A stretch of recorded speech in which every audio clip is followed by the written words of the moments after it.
పక్కనే గోరింటాకు చెట్టు కూడా ఉంది. వెళ్ళేటప్పుడు ఇది కూడా తెంపుకొని వెళ్తాను.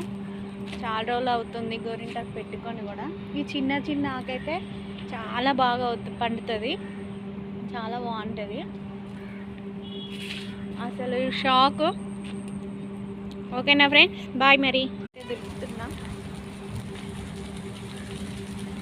నాకు అందట్లేవు చెట్టు, అందుకే దొరుకుతున్నా. ఇక పడుతున్నాయి చూడండి, కనిపిస్తున్నాయా?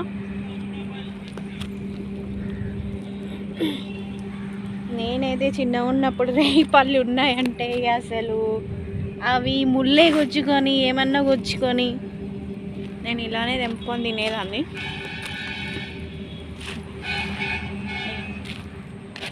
చూడండి ఇంకా ఉన్నాయి, ఏరిన తర్వాత చూపిస్తాను.